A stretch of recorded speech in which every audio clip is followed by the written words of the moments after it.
Olá, boa tarde. De olho nas vendas de fim de ano, o comércio já começou a contratar funcionários para trabalhar nesse período de maior movimento. No Jornal da Justiça de hoje, nós vamos falar sobre as peculiaridades desse regime de trabalho. Mas esse é apenas um dos destaques do dia.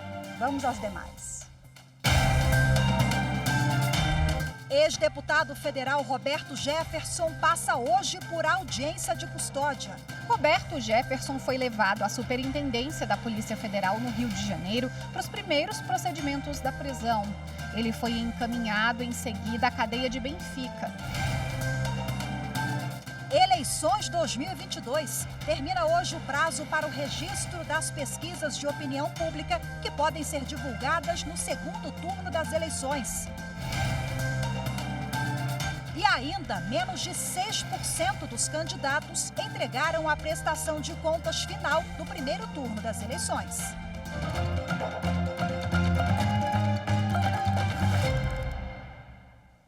Está marcada para hoje a audiência de custódia do ex-deputado federal Roberto Jefferson, preso ontem pela Polícia Federal. O ex-parlamentar teve a prisão decretada pelo Supremo Tribunal Federal depois de desrespeitar as regras do regime domiciliar.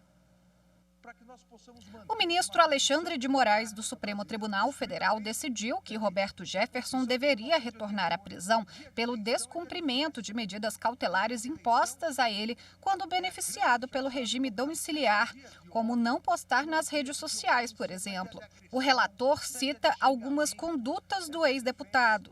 Em 14 de outubro, Roberto Jefferson divulgou o vídeo contendo notícias falsas sobre a atuação do Supremo Tribunal Federal. Em 19 de outubro, ele incorreu na mesma conduta, com ataques ao Tribunal Superior Eleitoral. Alexandre de Moraes também cita um fato ocorrido na última sexta-feira, em que o ex-parlamentar ataca a ministra Carmen Lúcia do STF e do TSE.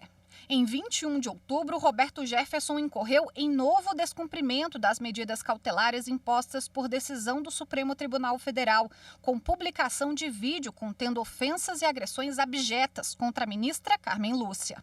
A presidente do Supremo Tribunal Federal e do Conselho Nacional de Justiça, a ministra Rosa Weber, publicou nota repudiando as agressões. Ela considerou a fala sórdida e vil, expressão da mais repulsiva misoginia. Segundo a ministra, condutas covardes dessa natureza são inadmissíveis em uma democracia que tem como um dos seus pilares a independência da magistratura. Não há como compactuar com o discurso de ódio, abjeto e impregnado de discriminação, a atingir todas as mulheres e ultrapassar os limites civilizatórios. Na primeira tentativa de cumprimento da ordem de prisão, nesse domingo, a Polícia Federal esteve na casa do ex-deputado em Levi Gasparian, interior do Rio de Janeiro. Ele reagiu com tiros e disparo de granada contra os policiais. Um delegado e um agente ficaram feridos. Os ataques levaram a um novo pedido de prisão contra Roberto Jefferson, dessa vez em flagrante. O ministro Alexandre de Moraes considerou que a conduta do político ao atirar nos agentes policiais configura crime de tentativa de homicídio. Roberto Jefferson foi levado à Superintendência da Polícia Federal no Rio de Janeiro para os primeiros procedimentos da prisão. Ele foi encaminhado em seguida à cadeia de Benfica. Segundo a Secretaria Estadual de Administração Penitenciária do Rio, o ex-parlamentar deve passar ainda hoje por audiência de custódia. O procedimento é realizado quando a prisão em flagrante decide se o acusado deve ser mantido preso. A presidente do Supremo Tribunal Federal, ministra Rosa Weber, convocou para amanhã sessão virtual extraordinária do plenário da Corte. Os ministros vão analisar se mantém ou não a decisão provisória do ministro Edson Fachin, que negou o pedido de suspensão de trechos da resolução do Tribunal Superior Eleitoral sobre o enfrentamento à desinformação e combate às fake news. A sessão começará às 0 hora do dia 25, com o término previsto para as 23 horas e 59 minutos do mesmo dia. Os advogados e procuradores poderão apresentar as suas sustentações orais até às 23 horas e 59 minutos de hoje. O prazo de entrega da prestação de contas das campanhas eleitorais está quase no fim, mas menos de 6% das declarações foram enviadas à Justiça. A prestação de contas final das campanhas deve ser apresentada à Justiça Eleitoral até 1º de novembro por todos os partidos, candidatas e candidatos que não disputam o segundo turno das eleições. E até o momento, apenas 5,67% dos candidatos e 0,97% dos partidos entregaram a prestação de contas final do primeiro turno. A declaração deve ser feita de forma antecipada, porque, em razão do segundo turno, todos os sistemas eletrônicos do TSE para receber as prestações de contas estarão indisponíveis a partir das 6 horas da tarde de 28 de outubro até as 8 horas da manhã de 31 de outubro. O documento deve ser feito e enviado por meio do Sistema de Prestação de Contas Eleitorais e conter todas as informações sobre receitas e despesas. Para quem ainda vai disputar o pleito em 30 de outubro, as contas dos 2 turnos devem ser prestadas em até 20 dias após o segundo turno. Os prazos são estabelecidos pela Lei das Eleições. A não apresentação da prestação de contas no prazo ou com dados que não correspondam à real movimentação de recursos pode caracterizar infração grave. Os cidadãos podem consultar a arrecadação e os gastos eleitorais de candidatos na plataforma Divulga Candicontas no site do TSE. Termina hoje o prazo para o registro das pesquisas de opinião pública que podem ser divulgadas no segundo turno das eleições em 30 de outubro. Segundo a legislação eleitoral, as pesquisas podem ser divulgadas a qualquer momento, inclusive no dia da votação, mas desde que sejam registradas com 5 dias de antecedência na Justiça Eleitoral. O registro deve conter as seguintes informações: quem contratou a pesquisa, qual o valor e origem dos recursos, a metodologia e período de realização, o plano amostral com informações sobre a área de realização do trabalho, nível de confiança e margem de erro, por exemplo. Os levantamentos devem ser protocolados por meio do Sistema de Registro de Pesquisas Eleitorais do Tribunal Superior Eleitoral. O ministro Gilmar Mendes, do Supremo Tribunal Federal, pediu à Advocacia Geral da União e ao Ministério da Educação informações sobre processos judiciais e administrativos relativos à abertura de novos cursos de medicina. O pedido foi feito em 2 ações que tratam da exigência do chamamento público para universidades interessadas em oferecer a formação. No despacho, o ministro Gilmar Mendes deu prazo de 15 dias para que a Advocacia Geral da União informe sobre todas as ações ajuizadas desde abril de 2018, quando foi instituída a obrigatoriedade do chamamento público, se houve recurso nesses casos e a atual situação de cada pedido. Já o Ministério da Educação tem o mesmo tempo para apontar todos os processos administrativos para abertura de novos cursos de medicina e quais universidades pediram o procedimento ao longo dos últimos 4 anos. O MEC deve informar também quantas solicitações de aumento de vagas já existentes foram autorizadas e quais instituições de ensino superior foram beneficiadas por essas decisões. A demanda pelas informações foram apresentadas na semana passada por instituições que participaram de audiência pública realizada no Supremo Tribunal Federal para discutir o assunto. No encontro foram ouvidas entidades da sociedade civil nas áreas de educação e saúde, universidades, autoridades dos poderes executivo e legislativo e estudantes de medicina. Veja a seguir no próximo bloco. Já começaram as contratações temporárias no comércio para atender às demandas de fim de ano. No próximo bloco vamos saber o que diz a legislação sobre o tema. Eu volto já.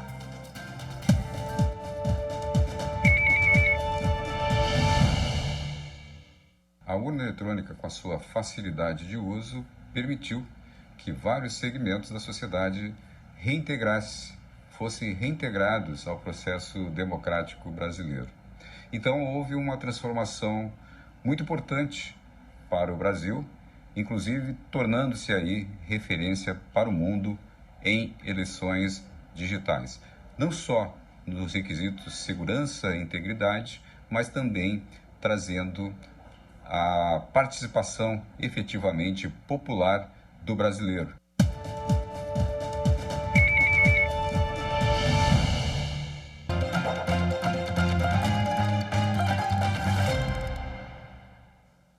Faltando Faltando 2 meses para as comemorações de fim de ano, o comércio já vem se preparando para o principal período de vendas. Com o aumento da demanda, também crescem as contratações de novos profissionais.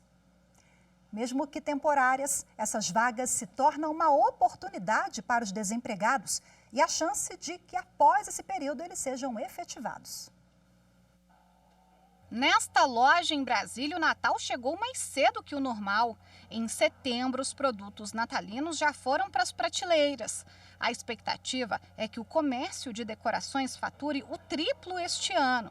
Para isso, foi necessário contratar 30 funcionários para o trabalho temporário. Nossa contratação começa em meados de agosto e vai até início de setembro, que geralmente a gente inaugura a loja na primeira quinzena de setembro.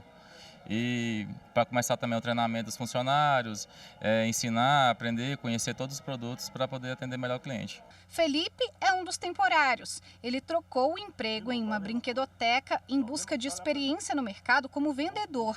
Uma forma de ampliar o currículo e aprender outras funções. Tudo você aprende um pouco de cada, diálogo, venda, organização.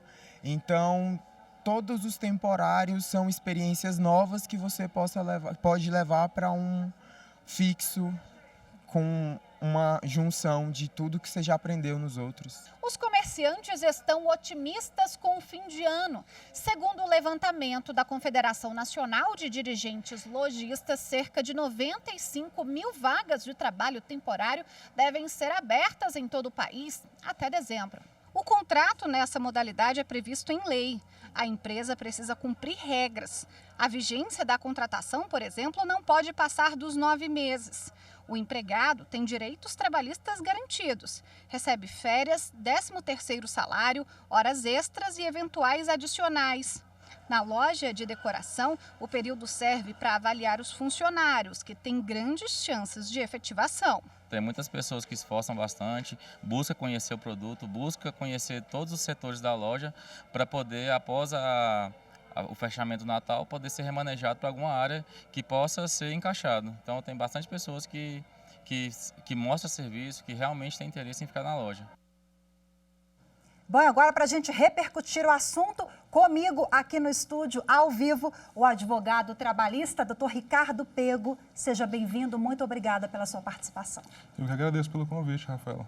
Bom, para a gente começar, vamos entender o que é o contrato temporário, quais são as peculiaridades, né, dessa modalidade de contratação. Bem, o contrato temporário é aquele que acontece por motivos sazonais, né? Quando a empresa ela precisa de um quadro maior de funcionários por um determinado período de tempo, como, por exemplo, o Natal, a Páscoa, e os funcionários regulares, o quadro de equipe regular não é o suficiente, e para ampliar isso, ela contrata os temporários. Outra situação também seria quando for para substituir o empregado regular. Por exemplo, no momento que está tirando férias ou licença maternidade, aí você contrata um temporário para fazer essa substituição. A Evne citou na reportagem há pouco o prazo de 9 meses. É até 9 meses, né? Porque a lei fala em 180 dias. Sim, o contrato de trabalho temporário, ele só pode perdurar por 180 dias. Esse prazo ele pode ser ampliado por mais 90 dias se o motivo para essa contratação ele persistir. E aí o prazo máximo, então, 90 dias. Passado esses 90 dias, o funcionário pode ser admitido na empresa por prazo indeterminado, vamos colocar assim, automaticamente ou não? Não, isso não é automático, né? Em tese, ali se encerra o contrato temporário. Caso o trabalhador temporário continue trabalhando ali, o contrato temporário se torna nulo, né? E ele passa a ser contratado por prazo indeterminado, não pela empresa de contrato temporário, aquela terceirizada, mas sim pela contratante, a tomadora do serviço. Ah, porque é sempre assim, sempre não, mas em via de regra, por meio de uma empresa terceirizada, né? Isso. Até para que o funcionário não fique aqueles 6 meses ou prazo, né, na geladeira até ser contratado de novo, porque tem isso, né? Então, quando ele termina, ele trabalha 180 dias. Suponha que ele trabalhou ainda mais os 90, ele não pode continuar trabalhando. Ele tem que ficar pelo menos 90 dias afastado dessa empresa, dessa contratante, dessa tomadora de serviço, para que ele possa voltar a prestar serviços para ela. O que o trabalhador, na verdade, não, o patrão, a empresa não pode exigir do trabalhador temporário? Ele pode exigir as mesmas obrigações ou tem características próprias? Então, o contrato temporário, né, do trabalhador temporário, ele é muito específico quanto à função, né? Se você contratou uma pessoa para fazer a função de secretariado, você não pode desviá-la para fazer a profissão de contador, né? Então, ele está substituindo a função que está no contrato. Sempre tem que ser escrito, por sinal. Isso é muito comum na prática de acontecer, doutor? Ah, com certeza. Você contrata alguém para fazer ali um serviço de limpeza e você coloca ele já nos serviços gerais, fazendo carga e descarga, né? Então, assim, há muito desvio de função nesse tipo de contratação. E a pessoa que quer ficar acaba ali se submetendo, né? Sim, a opção dela seria, ela poderia recorrer à rescisão indireta, porque o contrato está sendo violado. A gente sabe que, infelizmente, não é bem assim. A pessoa precisa, um emprego, e acaba se submetendo a esse tipo de situação. Direitos e garantias, essa pessoa tem os mesmos, né? Plano de saúde, assistência, alimentação, ticket, refeição, enfim, tem todos. Sim, isso é uma coisa bastante interessante dessa modalidade de contratação, porque se, por exemplo, na empresa X, a pessoa que exerce a função de secretária recebe R$7.000, o temporário que a substituir receberá essa mesma remuneração de R$7.000. Se dentro da dependência da empresa, a empresa fornece, por exemplo, refeição, esse temporário vai ter o direito de ir lá e se alimentar dentro da empresa também. A gente falou no início aqui da conversa muito sobre prazo, né? Falando em tempo, em prazo, nós tivemos uma alteração com a vigência da nova reforma trabalhista, que não é tão nova assim, de 2017, né? Que mudança foi essa? Então, porque antes da reforma trabalhista, o prazo ele era de 90 dias e apenas 90 dias. Né? Com a reforma, esse prazo aumentou, né, para 180 e com essa possibilidade de prorrogação. Acaba que é importante também para a pessoa que está ali querendo mostrar o trabalho, né, ser conhecido dentro da empresa, tem um tempinho a mais. Para a gente finalizar, que a gente também tem um tempinho a mais aqui, quais são as dicas para esse trabalhador que está de olho ali numa oportunidade, mas também quer ser contratado pelas vias legais, né, sem nenhuma burla? Sim, olha, você trabalhador que aproveite essa oportunidade desses trabalhos temporários, que é o momento em que você pode se apresentar para o empregador, porque no contrato temporário não pode se vedar a contratação da empresa contratante, né? É proibida essa vedação de contratação. Então, você pode estar mostrando seu serviço e, eventualmente, ser contratado pela empresa contratante, deixando de ser um temporário, né? E só um detalhe, se você for contratado por essa empresa contratante, você não vai ter que passar pelo contrato de experiência, você já vai entrar com um contrato por prazo indeterminado. Ótima dica, é verdade que tem aqueles 3 meses, né? Nessa modalidade não precisa mais. Não precisa mais. Maravilha. Muito obrigada pela sua presença aqui pessoalmente. Doutor Ricardo já participou conosco pelo telão, né, remoto agora. Prazer recebê-lo aqui. Boa tarde para o senhor. Boa tarde. Muito obrigado, Rafaela. Estou sempre à disposição. Obrigada. Até a próxima. E você vai ver a seguir no próximo bloco validade de exigência de sacolas biodegradáveis por municípios. É destaque no podcast Supremo na Semana. Os detalhes daqui a pouquinho, voltamos já.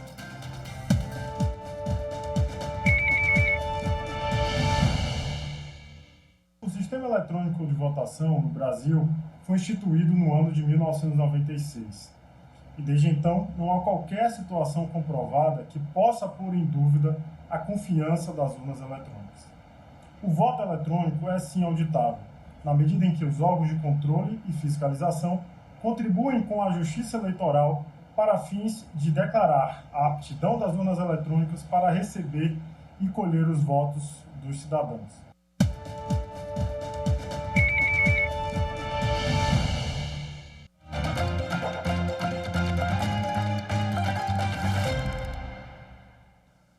A exigência de sacolas biodegradáveis é o principal destaque no podcast Supremo na Semana. O programa que está no ar aborda ainda o julgamento do Supremo sobre o Fundo Amazônia. O destaque do podcast Supremo na Semana é a decisão do STF que considerou válida a criação de leis municipais que exigem o uso de sacolas plásticas biodegradável. No julgamento, o relator, ministro Luiz Fux, ressaltou dados que comprovam como a utilização do plástico pode prejudicar o meio ambiente. Todos os anos são usados até 500 bilhões de sacolas plásticas descartáveis que não são biodegradáveis. Até 2050, haverá mais plástico nos oceanos do que peixes. Nas Filipinas foi encontrada uma baleia e ela continha 40 quilos de sacolas plásticas no estômago. O plástico é responsável pela morte de 100 mil animais marinhos a cada ano. Eles acham que aquelas micropartículas de plástico são alimentos. O programa também abordou o julgamento sobre a paralisação do Fundo Amazônia, com destaque do voto da relatora, ministra presidente Rosa Weber, que entende que os dados são confiáveis para embasar as medidas relacionadas à Amazônia Legal. O podcast também traz informações da decisão, em sessão virtual, do ministro Luiz Roberto Barroso, que autorizou prefeituras e empresas a oferecerem transporte de graça no dia 30 de outubro, segundo turno das eleições, para presidente da República e governador. Um farmacêutico demitido por quebra de confiança será indenizado. A dispensa ocorreu depois que ele abriu a própria farmácia em outro município. A decisão é da 8ª turma do Tribunal Superior do Trabalho. A Cooperativa de Usuários de Assistência Médica de Santa Bárbara do Oeste e Americana, Usimed, dispensou por justa causa o farmacêutico após mais de 10 anos de serviço. A justificativa é de que o empregado havia praticado concorrência desleal por ter aberto uma farmácia em Americana, São Paulo. O profissional ajuizou a reclamação trabalhista para reverter a justa causa. Ele sustentou que o negócio dele era em praça diferente, com clientela distinta e de poder aquisitivo diverso. Outro argumento foi o de que os estabelecimentos tinham atuação e objeto social diferentes. O Tribunal Regional do Trabalho da 15ª Região em Campinas, São Paulo, considerou que a cooperativa não tinha fins lucrativos, ao contrário da drogaria do empregado. Para o TRT, só esse fato já afastaria a tese de concorrência desleal. Mas, além disso, os estabelecimentos ficavam em lugares diferentes e não havia indício de que o farmacêutico teria captado clientes da empregadora a ponto de causar prejuízos. Além da conversão da justa causa em dispensa imotivada, o TRT fixou indenização por dano moral de R$10 mil. O caso chegou ao TST e foi julgado pela 8ª turma. A relatora do agravo da cooperativa, ministra Delaide Miranda Arantes, disse que a concorrência desleal é uma prática ilícita em que se utilizam técnicas ilegais ou abusivas para angariar clientela, em prejuízo dos concorrentes. A conduta é considerada criminosa, passível de pena de 3 meses a 1 ano ou multa.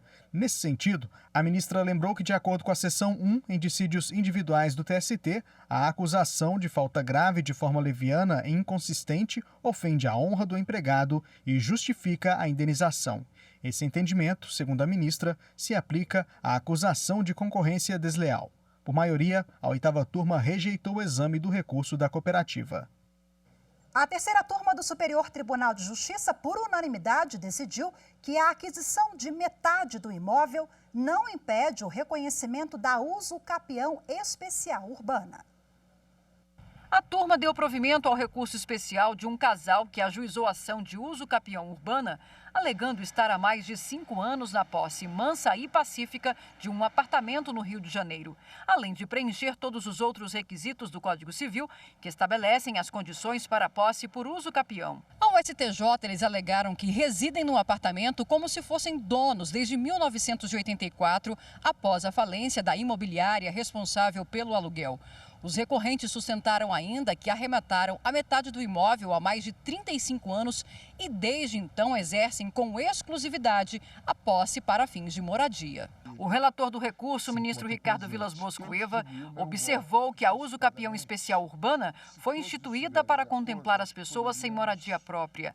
Daí a exigência no Código Civil de que o autor do pedido não seja proprietário de outro imóvel. Ele destacou ainda que a jurisprudência do STJ admite a usucapião de bem em condomínio, desde que o condômino exerça a posse com exclusividade, entendimento que pode ser aplicado ao caso dos autos, pois os recorrentes agiram como donos exclusivos. Desta forma, para o colegiado, o fato de os moradores autores do pedido já terem a metade da propriedade não atrai a vedação prevista no Código Civil. Hoje ficamos por aqui. Muito obrigada pela sua companhia. Uma ótima tarde, excelente semana para todos nós. Até amanhã. Tchau, tchau.